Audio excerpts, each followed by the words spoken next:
বিত্তশালীরা এটা জানেন, আমরা ব্যক্তিগতভাবে কারো পকেট থেকে দিয়ে হয়তো কাউকে খুব বড় উপকার করতে পারি নাই, কিন্তু উনি ওনার সর্বোচ্চ চেষ্টা দিয়ে সরকারিভাবে যতটুকু সম্ভব মানুষের সেবা করে গিয়েছেন এবং চেষ্টা করেছেন।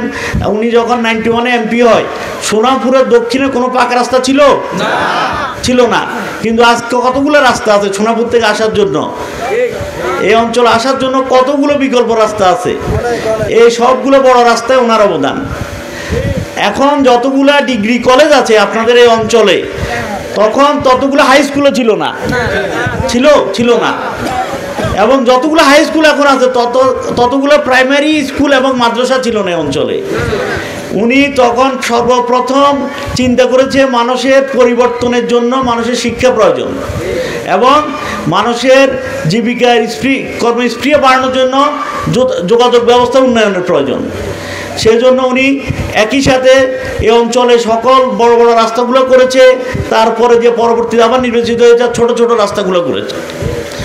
এবং আপনি জানা মধ্যে এই অঞ্চলে 168টা প্রাইমারি স্কুল এবং মাদ্রাসা করেছে, তারপর যে 18টা হাই স্কুল করেছে, এবং উনি থাকাকালীন 2টা বড় বড় কলেজ হয়েছে, যে একটা কলেজ এখন সরকারি হয়ে গেছে, আর একটা কলেজে সরকারি হওয়ার প্রক্রিয়া আছে ইনশাআল্লাহ। তো এই এখন আপনাদের এই অঞ্চল দিয়ে একটু শিক্ষা মনে আপনারা পিছিয়ে আছেন, আমার মনে হয় ইনশাআল্লাহ উনি নির্বাচিত হলে প্রথমে আমরা এখানে কি শিক্ষা প্রতিষ্ঠান যেটা আছে এটার উন্নয়ন এবং নতুন শিক্ষা প্রতিষ্ঠান করার চেষ্টা করব। কারণ শিক্ষিত হলেই মানুষের পরিবর্তন হবেই ইনশাআল্লাহ।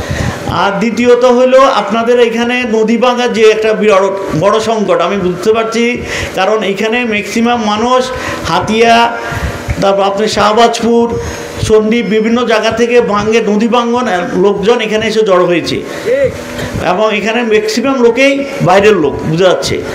তো আপনারা এবং অনেকে এখনও ভূমিহীনও আছেন, আমার মনে হয় নিজ নামে ভূমি নাই। গাজী কাকা বলছে যে ভূমি আপনারা কিনে এসেছেন, কিন্তু কিনছেন কার ভূমি? সরকারি ভূমি, ব্যক্তিগত মনে হয় আপনাদের অনেকের নামে ভূমি নাই।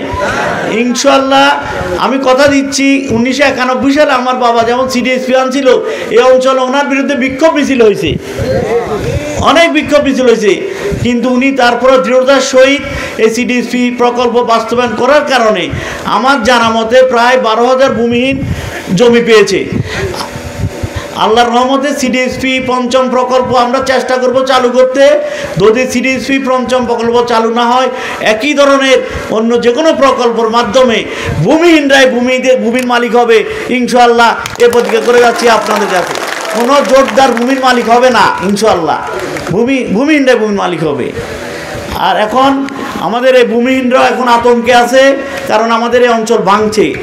এখন ভাঙন যদি আরও বৃদ্ধি পায় তাহলে হয়তো এই জায়গা পর্যন্ত চলে আসতে পারে, ওই জন্য মানুষের জমির দামও কমে যাচ্ছে, বুঝাচ্ছে। এটা একটি উন্নত পরিকল্পনা। এখন আগে মানুষ নদী ভাঙন প্রতিরোধ করতো বেড়িবাঁধ দিয়ে, তারপর আসলো ব্লক দিয়ে, তারপর এখন জিও ব্যাগ দিয়ে, গাছ দিয়ে।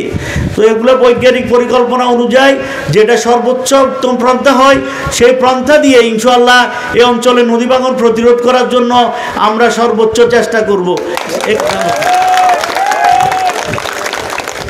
আর আল্লাহর রহমতে আমরা আশা ব্যক্ত করি জাতীয় নির্বাচনের সামনে বাংলার জাতীয়তাবাদী দল জয়লাভ করবে, ক্ষমতা আসবে, এই আশায় আমরা বক্তব্য করি। আল্লাহর রহমতে আসবে। যদি কোনো কারণে নাও আসে ইনশাআল্লাহ তারপরে জাতীয়তাবাদী দল এবং এই মোহাম্মদ শাহজাহান এবং ওনার পরিবার, যেহেতু মোহাম্মদ শাহজাহান আপনারা জানেন, আপনারা অনেক দোয়া করেছেন, আপনাদের দোয়ায় ওনার হায়াত বাড়িয়ে দিয়েছে।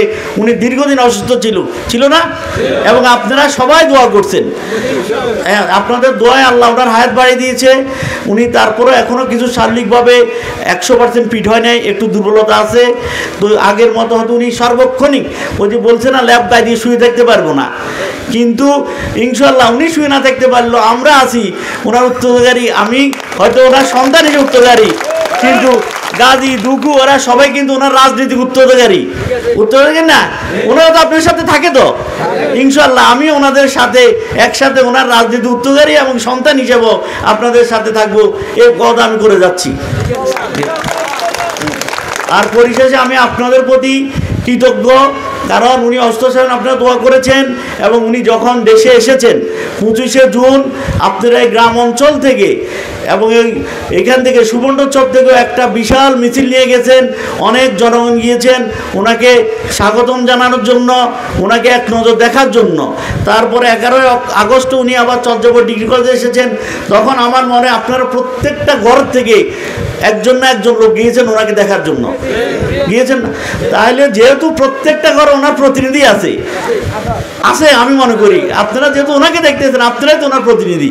প্রত্যেকটা ঘরে প্রত্যেকটা বাড়িতে যেহেতু ওনার প্রতিনিধি আছে, আমার মনে হয় না অন্যদের মতো আমাদেরকে প্রত্যেকটা ঘরে গিয়ে ভোট চাইতে হবে না, কারণ আপনারাই তো আছেন, আপনারাই ভোট চাইয়ে নেবেন না ইনশাআল্লাহ। ভোট চাওয়ার জন্য আমাদের প্রত্যেকটা ঘরে যাইতে হবে না, আশা করি আমরা চেষ্টা করব। তারপর যদি কোনো ঘর বাকি থাকে, কোথাও যাওয়ার বাকি থাকে, আপনারা আমাদের হয়ে আপনারা চাইবেন যে ভোটের সুব্যবস্থা করবেন, এটা আমি আশা রাখি পারি ইনশাআল্লাহ। আচ্ছা ঠিক আছে। আর পরিশেষে এই জন্য আমি আপনাদের প্রতি কৃতজ্ঞতা জানাই, আমার পরিবারের প্রতি কৃতজ্ঞতা জানাই। ওনার জন্য আপনারা এই যে ভালোবাসা দেখিয়েছেন, যে মহব্বত দেখিয়েছেন, এবং আপনারা এখনও না শুধু এই যে আমাদের বিগত 17 বছর আন্দোলনে সুবর্ণচর যতগুলো প্রোগ্রাম হয়েছে আপনারা ব্যাপক উপস্থিতি দিয়ে বাংলাদেশ না শুধু আমাদের কাছে দেশের বাইরের থেকেও মানুষ ফোন করে জানিয়েছে কি খেলা দেখাইলেন সুবর্ণচরে, কি খেলা দেখাইলেন। এবং সেটা ছিল বিএনপির প্রথম দিনের প্রোগ্রাম। তারপরে সেই প্রোগ্রামের আলোকে সারা বাংলাদেশে 22 আগস্ট 2022 সালে, হ্যাঁ 22 আগস্ট 2022 সালে সেই প্রোগ্রামের আলোকে সারা বাংলাদেশে কিন্তু বিএনপি জাগরণ হয়েছে। তাহলে এই সুবর্ণচর বিএনপির জাগরণে অবদান রেখেছে। এবং আর ভোটের কথা বলছে, আপনারা ভোট জিতাতে পারেন না। আসলে আপনারা জিতাতে পারেন নাই, আপনারা জিতাতে চেষ্টা করেছেন কিন্তু ভোট ছিনিয়ে নেওয়া হয়েছে। এটাই 2008 সালে আমি শিওর নির্বাচন যদি সুস্থ হইতো, মোহাম্মদ শাহজাহান এই এলাকার থেকে অন্তপক্ষে মিনিমাম 20,000 ভোটে জয়লাভ করতো। কারণ মানুষ তো কোনো বেঈমান না, মানুষ শাহজাহানকে ভুলে নাই। ভুললে এখনো মানুষ যদি এলাকার মানুষ এমপি হিসেবে কাকে চিনে? মোহাম্মদ শাহজাহান। গাজী সাহেব তো অন্য লোকের নাম বলছে, ওনারা কেউ এমপি সাহেব বলে না। তাহলে মানুষ শাহজাহানকে এমপি হিসেবে রেখে দিয়েছে এবং মনে রেখে দিয়েছে, মানুষ ভুলে নাই। ঠিক আছে, এখন মানুষ অসহায় হয়ে গেছে চোর ডাকাতের কাছে, মানুষ অসহায় হয়ে গেছে। তখন আর্মি, পুলিশ, প্রশাসন সবাই ওদের পক্ষে কাজ করছে। মানুষ অসহায়ত্বের কারণে ভোট দিতে পারে নাই, এর জন্য মানুষের কোনো দোষ নাই। ঠিক আছে, 2018 সালে তো আর আপনারা ভোট কেন্দ্রে কি যাবেন, ভোট তো রাইতে হয়ে গেছে, রাইতে ভোট হয়ে গেছে, তো আপনাকে তার দোষ কি? এটা ওনারা না ইনশাল্লাহ আমরা আশা করি 2026 সালে আপনারা শান্তিপূর্ণভাবে ভোট দিতে পারবেন। সে ভোটেই প্রমাণ করে দিবেন অতীতে আপনারা কি পারতেন, কেন পারেন নাই, এই আশাবাদ আমি বক্তব্য করছি। আর আপনাদের যে উন্নয়ন কাজগুলো ইনশাল্লাহ এগুলো হবে আল্লাহর রহমতে। আমার বাপ এমপি না হলেও ওনার একটা প্রভাব প্রতিবিত্ত হয়েছে আপনাদের দোয়ায়, আপনাদের ভোটে বারবার নির্বাচিত করায়। উনি এমপি না যদি কোনো কারণে বিএনপি ক্ষমতাও না আসে, তারপর উনি এই কাজগুলো করে দিতে পারবে, আমি আশা বক্তব্য করি ইনশাল্লাহ করে দিবে। শেষ করি। আর শুনেন, আরেকটা হলো গাজী সাহেব বলছে এলাকায় কোনো সন্ত্রাস নাই, নাই, কোনো জমি দখল নাই, কিছু নেই। তারপরে আমার জানা মতো 2-1টি ঘটনা ঘটে নাই তা না, ঘটছে। তো মোহাম্মদ শাহজাহান কি 90 চোরার দূর করতে চাইছেনি, নির্মূল করতে চাইছেন 90 চোরারে?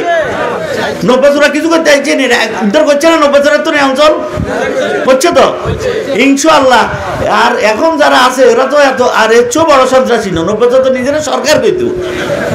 তো হিয়ান্তন যেহেতু আসছে ইনশাআল্লাহ এখনকার যত জামিলা আছে এই জামিলা তুমি উদ্ধার করতে পারবো আল্লাহর রহমতে, আপনারা বিশ্বাস রাখিয়েন। আর যেহেতু আমরা ওনার জন্ম থেকে ওনারা দেখতেছি, আমরা তো কিছু শিখছি জানছি ইনশাআল্লাহ। উনি তো ওই শালিকা দুর্বল থাকে, আমরা এই কাম করে দিব, দোয়া করিবেন আঙ্গুলে খেললে। তো পরিশেষে আপনাদের দোয়া এবং ভালোবাসা কামনা করে আমি আমার বক্তব্য শেষ করছি, কারণ আমি সুবক্তা না। আপনারা তো আমার ভুলভ্রান্তি ক্ষমা করে দিবেন। আর আমাদের নেক্সট নেত্রী বেগম খালেদা জিয়া কিছুটা অসুস্থ আপনারা জানেন, ওনার জন্য দোয়া করবেন, আপনাদের নেতার জন্য দোয়া করবেন।